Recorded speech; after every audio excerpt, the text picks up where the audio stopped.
yeah, those are the changes to a tune that in its pop version was called Back Home in Indiana. And then Charlie Parker in the bebop era, as he did on so many tunes, took a pop tune like that and turned it into a bebop tune with much more intricate melodies and harmonies and much deeper harmonic sounds and melodic sounds. This video is strictly for ideas, shapes that might help you build a foundation for improvising over these changes. These bebop changes are what I consider an advanced lesson. For me, the most difficult thing to do is play over quick series of turnarounds and dominant chords to dominant chords to dominant chords to dominant chords and changing through key centers. This tune also contains minor dominant sounds and minor sounds and a lot of turnarounds, 3, 6, 2, 5s, etc. So it's an advanced lesson. I'm going to try to keep this preamble as short as possible, but it assumes that you have a full grasp on diatonic major, which would mean all major scales in all keys, all modal scales of all those major scales in all keys, the understanding of what the chords are within each major key that are determined by the key signature. Also, it would, in some parts at the very end, I'll kind of go from simple to complex on this, and it may end up being 2 or 3 videos, I don't know. I'll try to do it in one. I have to talk fast. But it also includes that you would have an understanding of how certain scales color dominant chords, ascending melodic minor, how it affects a dominant chord in what's called a Lydian dominant way, or a dominant chord with a sharp 4, how melodic minor can turn a dominant chord into what's called an alt chord, how that alt chord and how the Lydian dominant chord how they affect the term called tritone sub. I'm going to cover that, and you're going to see that in the later portions of this. This is going to include pentatonic type shapes. Now, they're not all pentatonic shapes per se. Some of them are dominant pentatonics, and some of them are 5-note shapes with maybe a major 7 in them, or another chord tone or a scale tone that might not be part of just a straight up pentatonic scale. But they all are sort of 5-note shapes. They're linear in portion and arpeggiated in portion. I'm going to start off with the simple changes for the tune. I'm going to show you the chords, and I'm going to show you corresponding shapes that you can associate with those chords in their simplest form, meaning see a chord, play a chord type thing. Later on, we'll talk about tritone subs and how to use those, as well as maybe diminished and augmented scales. I don't know how much of that I'll insert, but basically how to use a tritone sub to create flavor in the changes. 4.5 minutes gone, too much talking. Okay, here's the changes. You can find these on YouTube. I mean, everything from Glenn Campbell doing Back Home in Indiana to jazz quartets doing Back Home in Indiana, which has a very simple melody to it, and then all the way up to, of course, Bird and Dizzy Gillespie and others playing Donna Lee, all the way up to modern versions into the 1970s where Jaco Pastorius played Donna Lee. This lesson is to help you be able to hear and see changes and play improvisationally over those changes. This tune can associate with tunes like Alabama Jubilee, Beaumont Rag, any of those tunes that have a lot of dominant motion in them. This one just happens to have a lot of it. So anyway, here's the changes. I'm not going to play the melody. I've got a MP3 somewhere where the melody is there, but you can hear the melody yourself, and I'm assuming by the time you watch this, you'll either know Back Home in Indiana or Donna Lee. We're going to do it in G.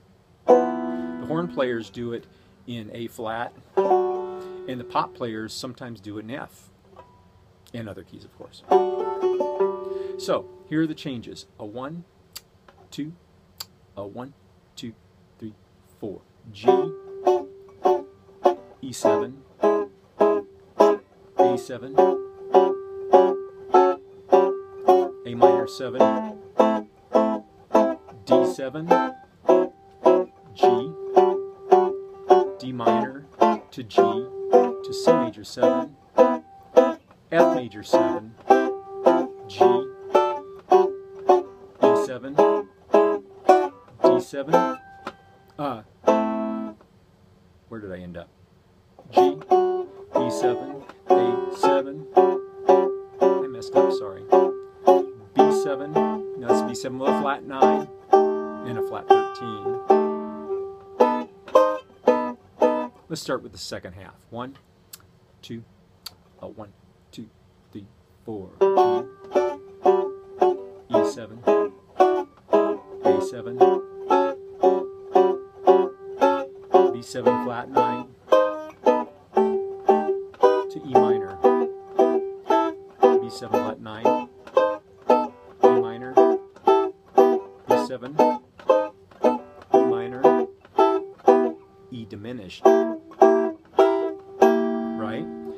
G, E7, A7, D7, G, E7, A7, D. Let me do it one more time. Sorry we're so long in this already. I'll try to get you through it all the way through without messing up. 1, 2, 3, 4, and G, E7, A7,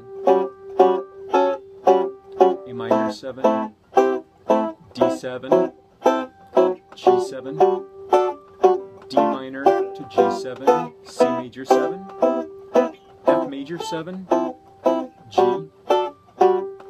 E7, A7,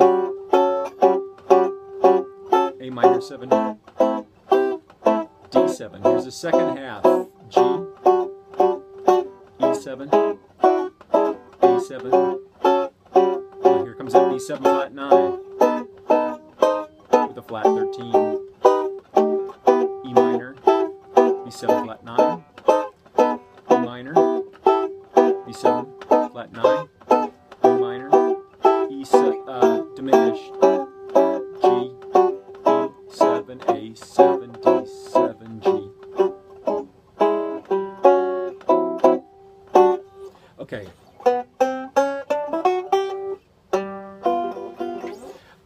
Okay. So now, what do you do with that?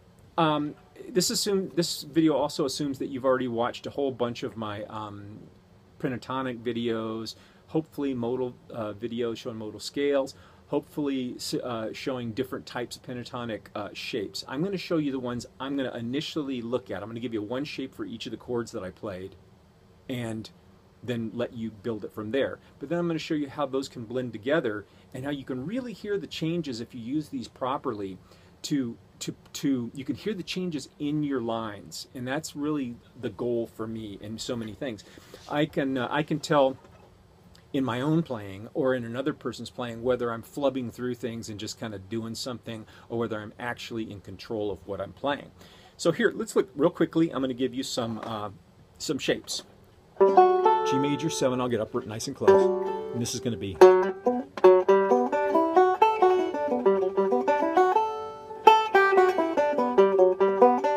E7,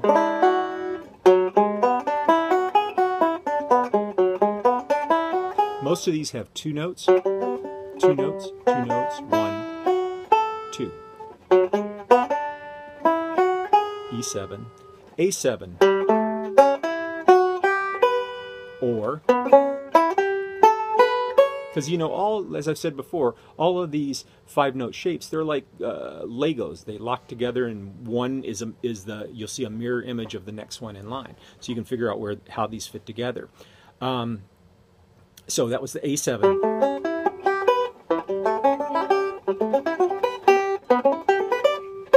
But we'll use this one. A minor 7. We're just going to change the third.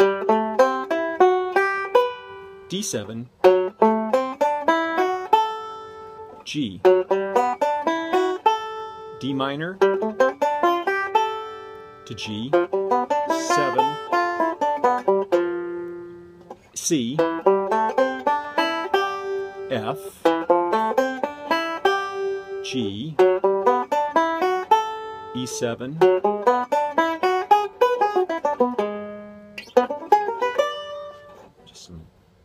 few extra shapes there. A7, same thing. A minor, D, G, E7, A7, B7 flat 9. Ooh, let's do a nice little grouping of things here. Here's your B7, but this one is a flat 13 because it's minor.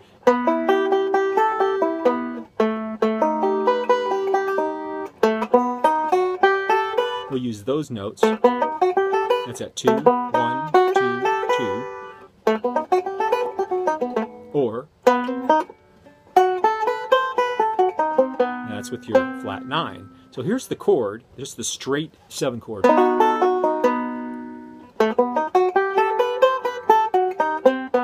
Diminished. You find that shape in other videos that I've done. So minor, E minor, B7 flat 9, E minor, now E diminished. You'll see on some charts, I think it says G diminished, but of course G diminished, E diminished, C sharp diminished, and A sharp diminished are the same scale. They're all the same group note set. So E diminished, G, E7, A7, D7 to G. So you hear, even if you just play those shapes, you can hear the changes go by. 1, 2, 1, 2, 3.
So you hear how even with those simple pentatonic shapes, you can really construct. I'm not trying to play really nice linear stuff. I'm just trying to show you those shapes. You can really construct a kind of a cool melodic improv over that. And I've only prepared and studied the shapes. I'm just kind of playing note groups that are off the top of my head.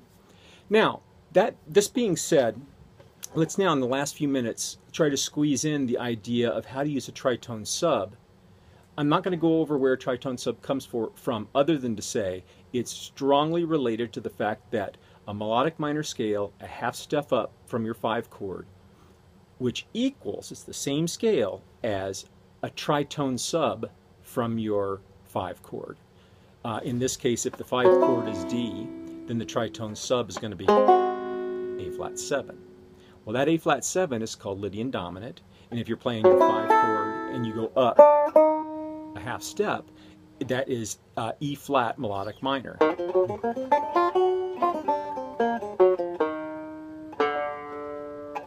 So that note set of E flat melodic minor, which equals A flat Lydian dominant, same note set, those are related to the tritone subs in that they color the 5 chord in a way that's called an alt. Okay, diminished theory as well. If you build a diminished scale, a half step up from the 5 chord, you get a really cool flat 9, sharp 9, flat 5 chord. It's almost alt, but it's one note shy of alt. And I won't go into the alt explanation again. It's in other videos of mine. Okay, so now let's kind of dissect this a little bit and look at what can happen if we use tritone subs, which is movement a tritone away and playing these sounds that we were just talking about. So let's look at the beginning of the song. First series of changes: G, E7, A7, A minor 7. Well, what happens in the regular changes, you've got, but if you turn that into a D tritone sub, A flat, it's a dominant chord, a half step up from the chord that you're headed towards. So this is what that sounds like. 2, 3, 4.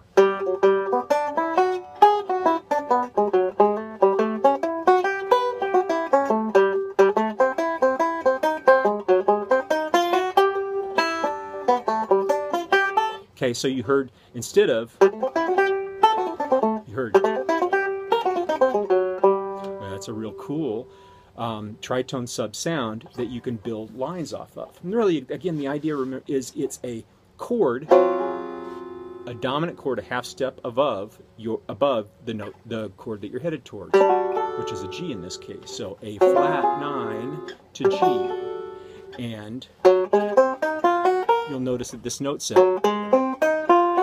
is just a dominant. Same thing as your A flat, A dominant, A7 dominant sound, half step down. Okay, so you got. Now the next chords in the song after that are going to be D7 to G7. But what if we use a tritone sub to, and where we're headed? Sorry.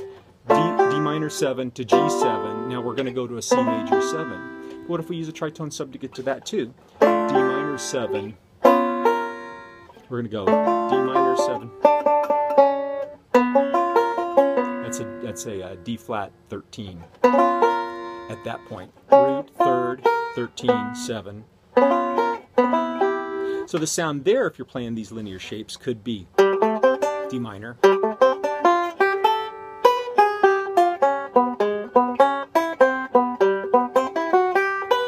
So you hear how that sounds? I'm going to play up through that point using tritone subs to get to these target chords. 2, 1, 2, 3.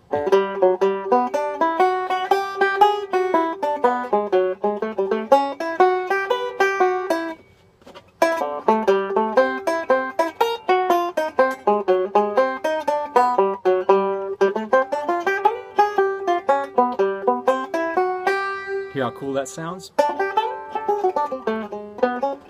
And those shapes again are, here's your D minor. Now what I'm going to do is I'm going to look at that as a D flat. I'm going to play. And that is, take my word for it, that is the melodic minor shape that you're looking for, but it also in this case it's a D7, D7, third. Oh, there's that sharp 4. And that's your sound that you're looking for.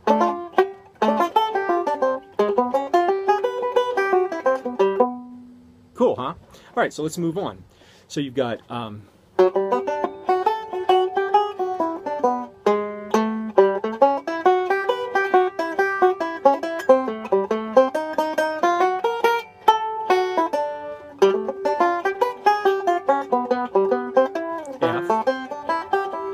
G, A7,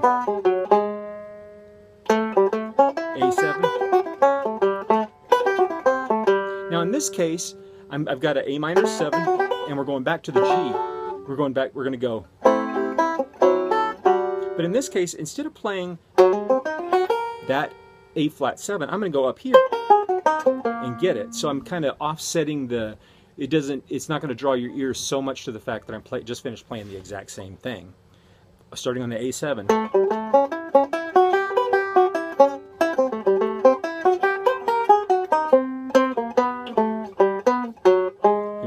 To the G. So now you can use that anywhere you want.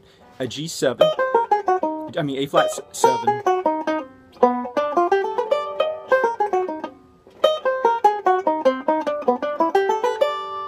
Right?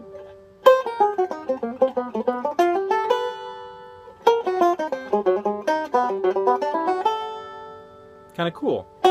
So anyway, okay, moving on from there. I want to get past the next couple of changes and get to that E minor B7 thing, because that's a kind of a cool thing. Let's play up to there. 1, 2, 3.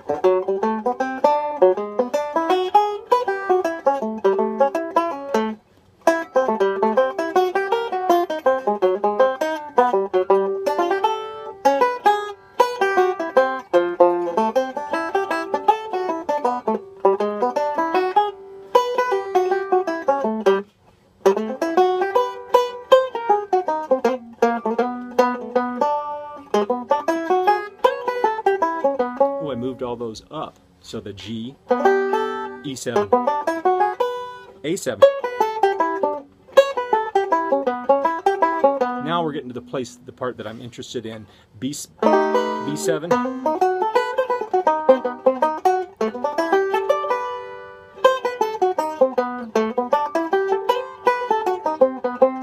So you've got an E minor here,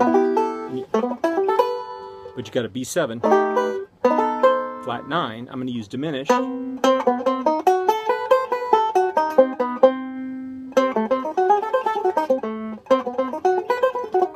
color that. And of course, as you know from your diminished theory, that stacks out in minor thirds, and they all are the same coloration of the note set. So let's look at this just for a second.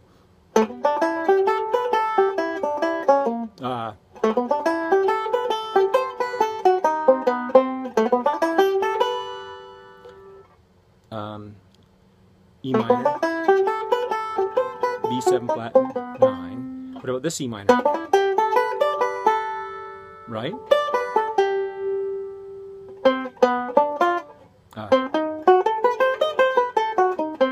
E minor, and then this B7.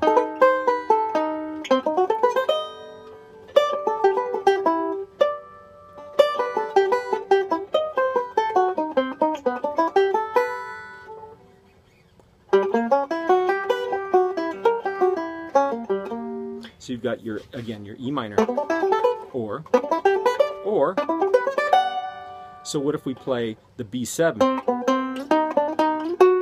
I just moved up 2/3. Here's a B7 with a natural 9. Let's turn it into a flat 9.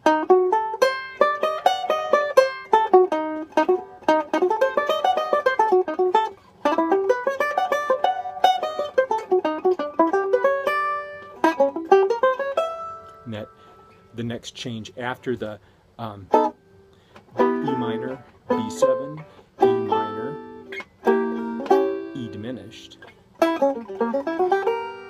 Now just simple turnarounds. And I hope that wasn't too confusing, but you have 3 minors and 3 B7 flat 9.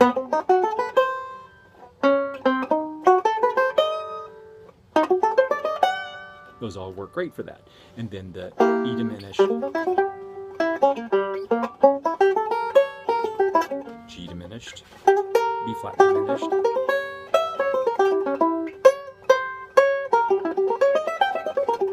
all those are the same note set. So we've got G, A7,